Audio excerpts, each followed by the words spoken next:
9 stops. Think about that for a second. That's the entire sum of active interventions required from the man who went home with the Golden Glove at the 2026 World Cup. 9. Say that number out loud and it sounds completely broken. Yet, it represents the absolute truth of a historic tournament run, and almost nobody is telling the story correctly. Everyone wants to talk about Lamine Yamal's teenage wizardry. Everyone wants to talk about flash attackers, fluid passing triangles, and a midfield unit reborn under the summer sun. Wrong story. The real narrative of the 2026 World Cup is that Spain's defensive unit was so suffocating, so complete, so relentlessly clinical in its execution, that it broke the entire tournament in half. One solitary ball allowed past them in 8 grueling fixtures. 1. In a newly expanded, brutal environment, with an extra knockout round designed to chew up every top-tier favorite on the planet. Here is how a coordinated back four and one aggressive custodian made the most elite attackers on Earth look completely ordinary. Why is almost nobody giving them the credit they earned? Let us set the physical scene first. The 2026 World Cup ran from June 11th to July 19th, stretching across 16 hostile host venues in Canada, Mexico, and the United States. 48 teams entered the draw. An entire extra round of single elimination pressure sat squarely in the middle of the bracket, demanding more miles traveled, more muscle fatigue, and infinitely more opportunities for a defensive line to fracture under weight. Spain simply refused to buckle. On July 19th, in front of a capacity crowd of 80,663 at the iconic MetLife Stadium, officially designated as the New York-New Jersey Stadium, the Spanish national team faced down the defending title holders from Argentina. Ferran Torres finally shattered the deadlock in the 106th minute. Extra time, not comfortable regulation. This was a grueling, nerve-shredding battle of attrition, where a veteran South American attack spent 90 minutes slamming into a brick wall painted in red. Argentina, spearheaded by Lionel Messi, could not produce a single shot that required a direct block on target during regulation time. Not one. Against every pre-tournament calculation, every television pundit, and every ranking that predicted a successful title defense. How does the most feared attacking weapon in modern football history get completely blanked on the biggest stage of all? The answer lies in a tactical blueprint that starts with a shot stopper who faced heavy criticism before the tournament even kicked off. Just 5 minutes into that high-stakes final, Unai Simón sprinted nearly 40 yards away from his goal mouth. Rather than a desperation play, it was a calculated race to intercept a dangerous through ball before Messi could even register a touch. That's not traditional net-keeping. That's the instinct of an aggressive central defender who happens to wear gloves. It immediately set a psychological boundary, and the reigning champions spent the rest of the evening struggling to find their rhythm. By the time the final whistle blew, Argentina's cumulative expected goals metric sat at a miserable 0.13. Think about the gravity of that metric for a moment. A world-class squad constructed specifically to dismantle any low block in existence generated less than a fraction of a single expected goal over 90 minutes. Spain, on the other hand, dictated the tempo with 896 attempted passes, suffocating any potential counterattack before it could cross the halfway line. This was no lucky break. Good fortune does not sustain an 8-match unbeaten run on the world stage. This was a ruthless, grinding machine of a system, and the opposition walked directly into its gears, hoping to find a vulnerability that never existed. How did one coaching staff construct a system this dominant, this resilient, and this endlessly repeatable across an expanded tournament format? Hit subscribe right now, because masterclasses of this magnitude do not materialize out of thin air, and we need to dissect the structural gears that made it work. To be completely precise, the Spanish backline was not entirely flawless across the entire month. Let us look directly at the one moment the armor actually cracked. Charles de Ketelaere equalized for Belgium in the 41st minute of their quarter-final clash on July 10th. A single goal surrendered across 8 elite matches. That's the factual reality, and we should state it clearly.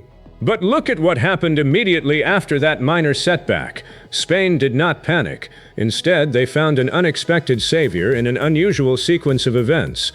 Mikel Merino stepped onto the grass as a late tactical substitute and touched the ball exactly once. His second touch, coming just 117 seconds after he crossed the touchline, flew directly into the back of the net in the 88th minute. Equalizer. Extra time avoided entirely. One minor defensive slip, answered and erased within 2 minutes by a midfielder who had barely broken a sweat. That solitary Belgian strike remained the only blemish on Spain's defensive track record during the entire tournament, and even that historic blemish was rendered irrelevant before the referee could blow the final whistle. Now we enter numbers that sound more like fiction than sporting history. On July 2nd, during a convincing 3-0 victory over Austria in the round of 32, Simón surpassed a defensive milestone that had remained unchallenged for nearly 4 decades. Walter Zenga's iconic benchmark of 517 consecutive minutes without allowing a single goal, established during the 1990 tournament in Italy, was officially broken. By the time Spain's defensive sequence was finally interrupted, the Spanish number 1 had pushed the streak to 650 consecutive minutes of tournament football.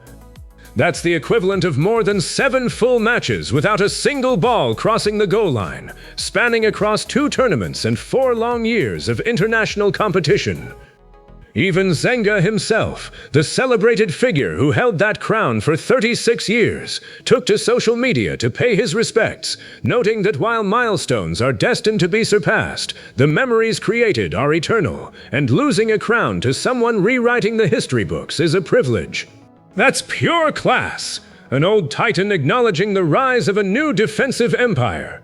Winning the tournament's top individual honor usually requires a netminder to spend 90 minutes diving across the goal mouth, rescue a disorganized defense, and produce highlights for the evening news. This run shattered that entire archetype. 7 shutouts across 8 matches established a brand new high-water mark for international football. Yet, the paradox lies in that single digit, 9. 14 total stops required over the entire tournament.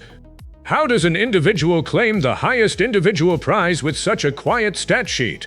The answer is found in the 22 aggressive sweeps performed outside the penalty area, a tournament-high metric that illustrates how Spain defended. Instead of waiting for danger to arrive, the Spanish custodian constantly raced out to clear dangerous passes, neutralizing threats before they could ever manifest as an actual shot. It was defensive prevention elevated to an art form. The primary objective was not to make desperate parries, but to ensure the opposition never had the opportunity to test the target. Total control. Absolute mastery. None of this glory was guaranteed when the tournament began. Manager Luis de la Fuente faced immense public pressure to bench Simón in favor of other world-class options. Arsenal's David Raya had just secured the English Premier League's top individual defensive honor, while Joan Garcia was earning rave reviews for his spectacular performances in domestic football. The debate over who should occupy the starting role dominated sports radio and front-page news for months leading up to the opening match in June. Yet, the manager remained completely unmoved by the noise, starting Simón in every single knockout fixture. The response from Spain's starting custodian was a clinic in professional composure. No public complaints, no social media statements. He simply put his head down, worked through every training session, and let his performances do the talking while a nation argued over his credentials. Celebrated icon José Ángel Iribar publicly lauded this quiet resilience, praising the starter for maintaining absolute focus amid the constant media storm.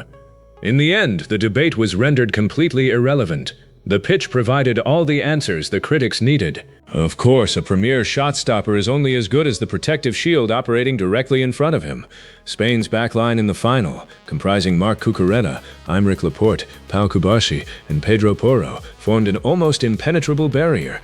Kobashi was only 19 years old when he stepped onto the pitch for the final, a teenager, playing center back on the biggest stage in sports, displaying the composure of a veteran with 100 caps. His phenomenal reading of the game earned him the tournament's Young Player Award.